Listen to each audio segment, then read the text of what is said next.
My wife and I, we recently started a business together, and this is my third one that I have started. Here are the steps to get it started quickly and legally as a sole proprietorship. Once we start making more revenue, we will likely convert it to an LLC or a different type of corporation. Step one, have your business idea. This is not a video about how to generate that.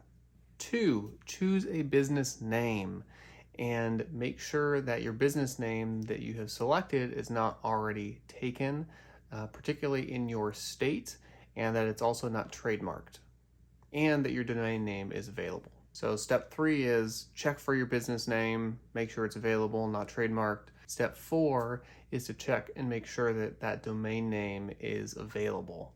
Each of these should take 5 minutes or less. Step five, if your business name is available, go ahead and purchase it.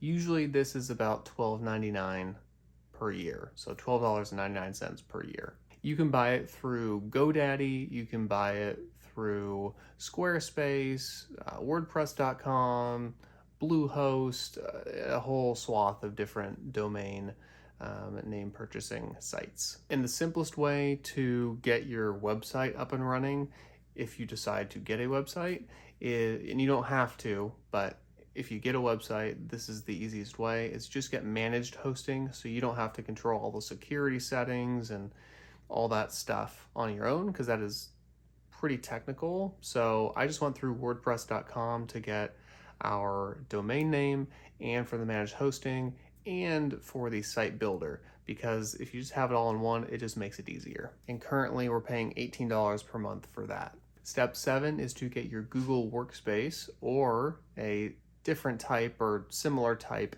of service where you can get an at yourbusinessname.com. That just gives you a more professional look as opposed to just having johnsmithcleaning at gmail.com. Right? It just looks a lot more professional if you've gone through the steps to actually get the domain name. Currently, Google Workspace is $7.12 per month, so we're happy to pay that amount for what it offers. Google Drive, a dedicated email suffix, as well as other things. Okay, part of step seven is linking.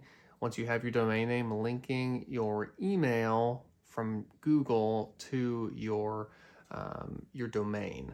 And that's going to be an important step because they have to point to each other in order for your email to work properly. Step 8, open a checking account. We use American Express Business Checking, and the reason I chose that one this time around is there's no fees. I've used Wells Fargo in the past, and they charge fees every month for each bank account that you have. And even if it's only like $5 to $10, that adds up. And why would I let a bank take $10 of my money that is mine, and they're not really doing anything for, like, there's no reason there should be a monthly subscription fee for that. I have my money in there, they can already take it. Anyways, we're using one that is no fees and that doesn't have a minimum deposit amount requirement. So yeah, we like that one. And then one thing to note is they might make you call them to gather some more information before you can open it. And then number 9 is file a DBA, or doing business as. So this is a fictitious business statement, FBA. So you want to file that with your county, and that gives your business the legal standing to operate within the county. And also when you are applying to bank accounts and all that, you can let them know that you can present that as paperwork as well if they ask for it. And for us, that was $50 to file that with the county. And you do that at the county assessor's office. All right, so let's see. All in all, it was, let's see here. It was $88.11 to start the business. And monthly, we have a recurring charge of $25.12. And then annually, we have a recurring charge of $12.99 for the domain name. And of course, this does not include your supplies that you might need if it's not just an online business and other things that go into running a business. However, This is what it takes to just start. Less than $100, which is pretty dang good. If you do an LLC, it's going to be more because you have to pay the franchise tax. At least if you're in California, other states are different, but you can get started for dirt cheap, which is pretty amazing.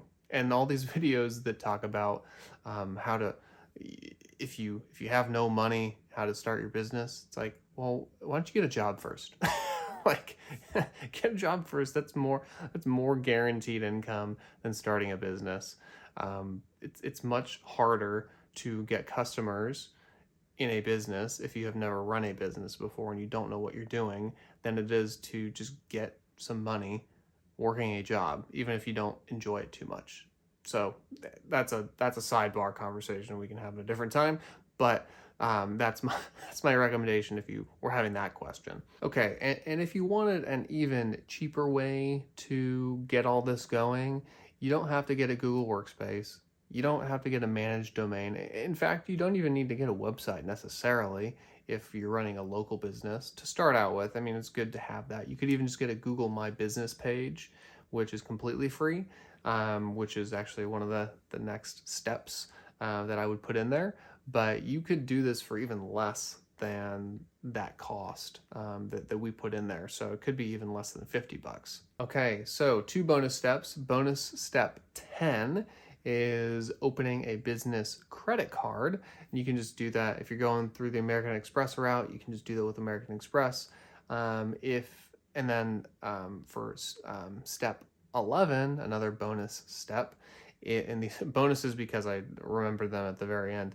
Bonus step 11 is opening the Google My Business page. All right, so that's it. Pretty straightforward. You can do that in less than a day.